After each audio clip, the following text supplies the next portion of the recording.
Granted, you may read some of the stuff that they suggest in this book, or you watch whatever they suggest or listen to what they suggest. You may not come to the same conclusions as they did, but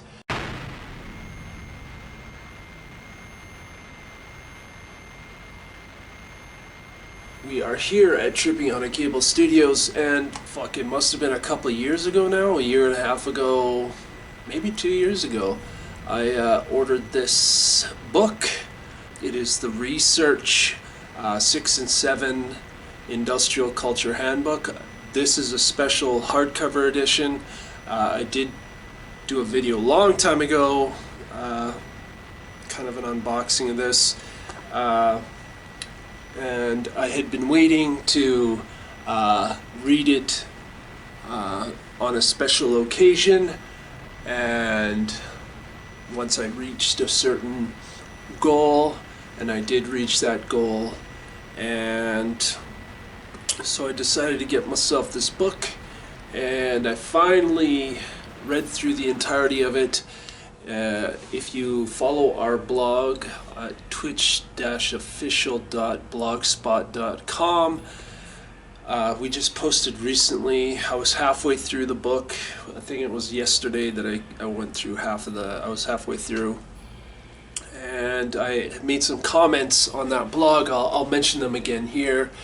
Very important piece of industrial music history right here. There's a lot of the pioneering bands are in this book, like Throbbing Gristle, which was pretty much, well, it was Throbbing Gristle, and I can't remember who else that coined the term industrial music for industrial people. So, but Throbbing Gristle, kind of like this machine guy, Mark Pauline. He created all kinds of different machines, and you know, they would do different things and destroy each other and all that kind of stuff. Cabaret Voltaire,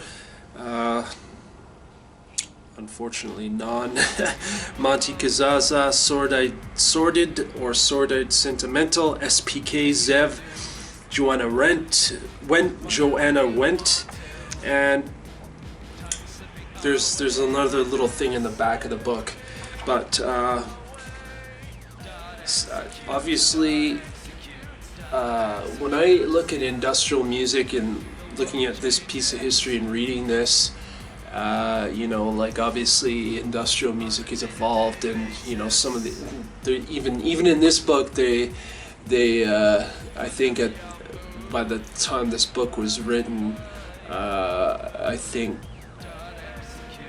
Genesis P. Orange, if you're not familiar with who that is, that was the front person for Throbbing Gristle.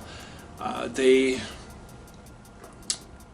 were kind of on to other things after this was written, or I think it was actually while this was being put together. Genesis P. Orange was going into other things, and you know, some of the I wouldn't say, like, I wouldn't, if I remember correctly, they didn't go so far to say industrial music was dead, but they kind of said, the idea that I got was that people were moving on from that initial idea, and obviously other people picked it up and carried the idea forward, and rather than it being more of a philosophical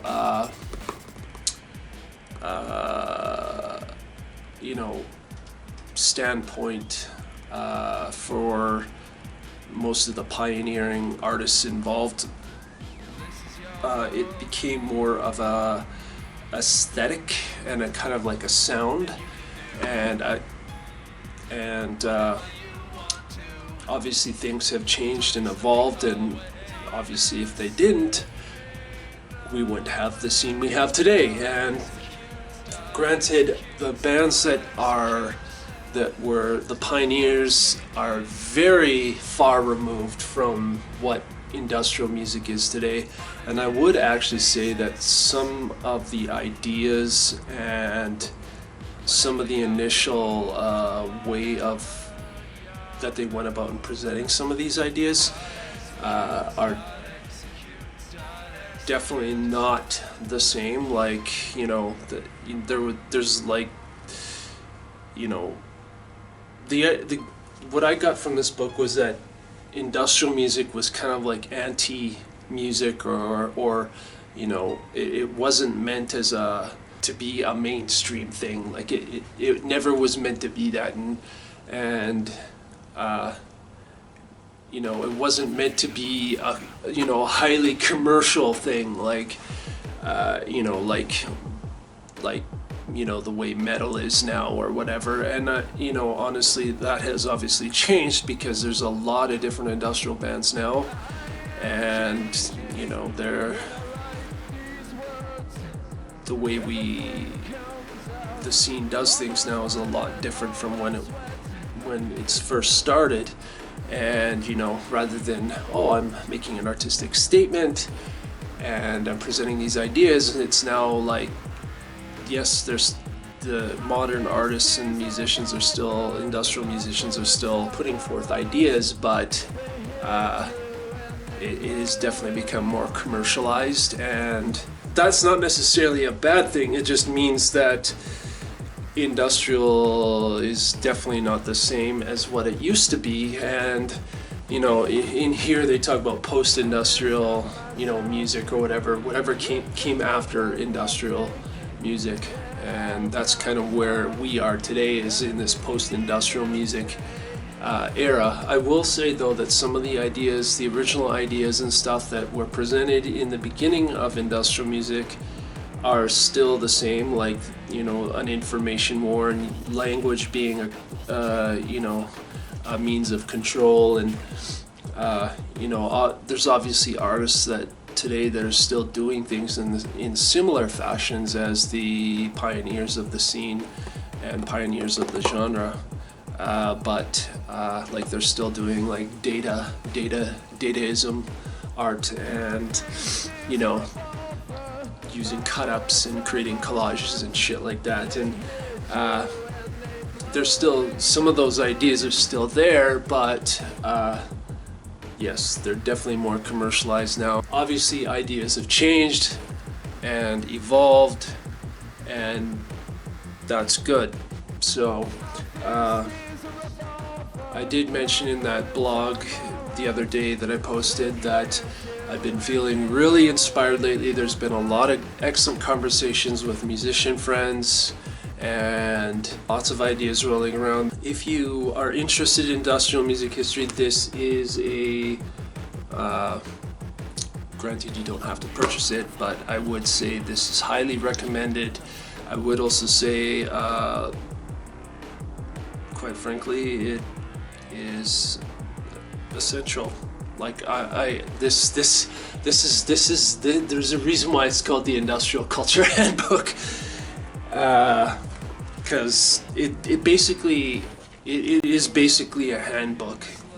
Industrial Culture Handbook. It's basically a handbook.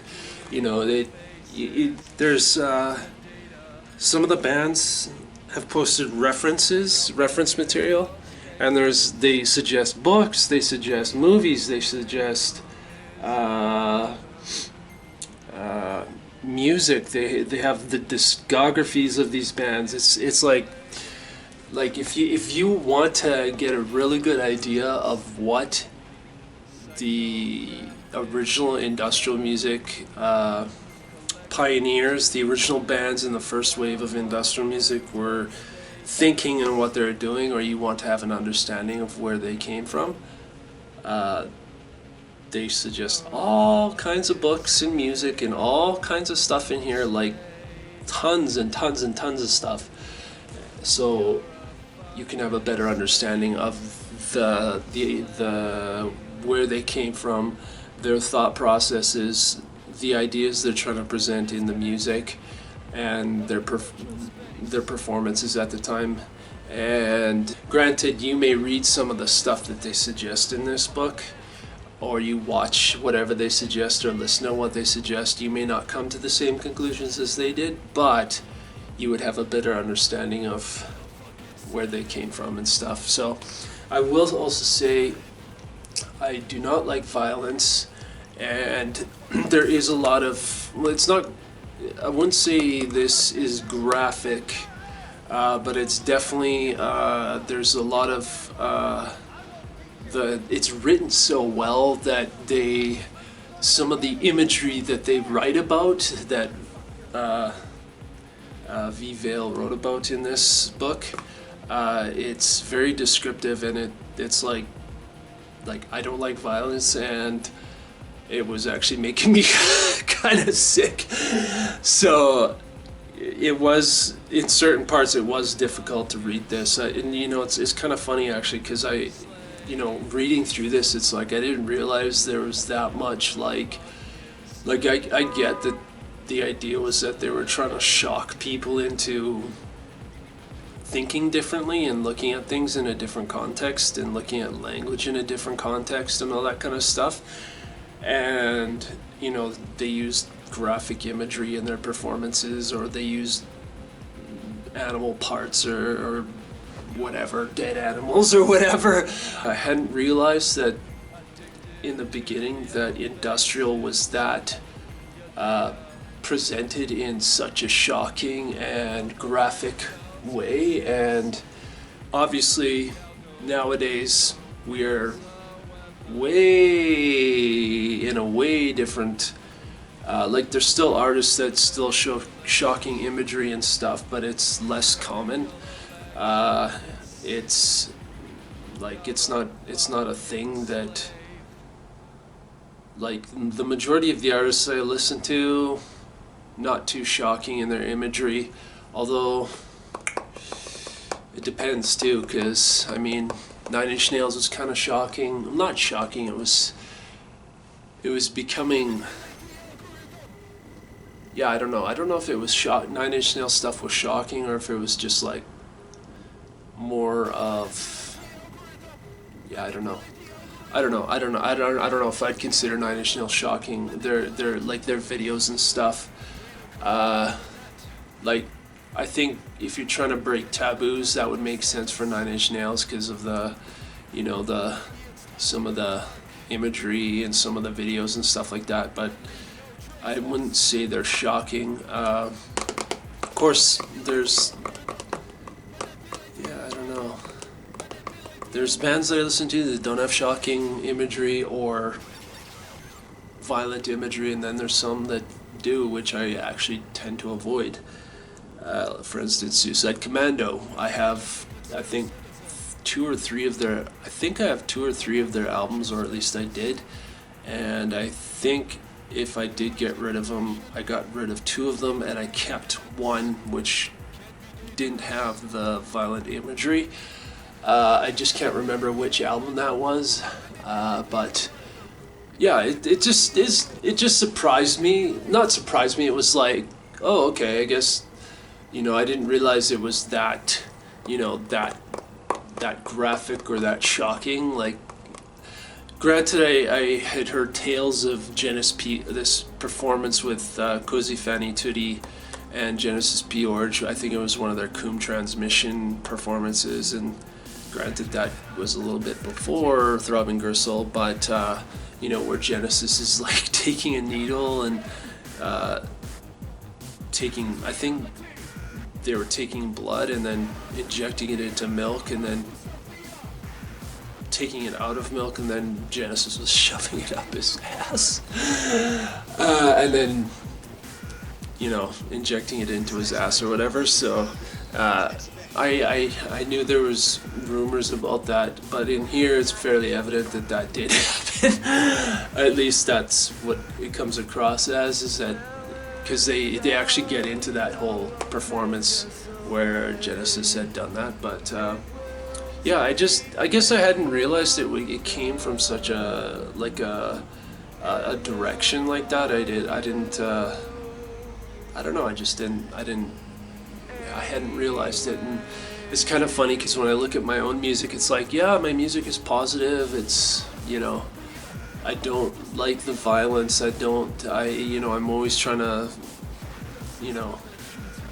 my lyrics are typically about, finding some kind of peace or something, not in a hippie way, but in a way of we can't have a true peace, but we can have a peace where we still have the ability to defend ourselves, you know, when we need to and stuff like that. So it's interesting because I don't know, it's just interesting. So I don't know when I'm going to pick this up again, but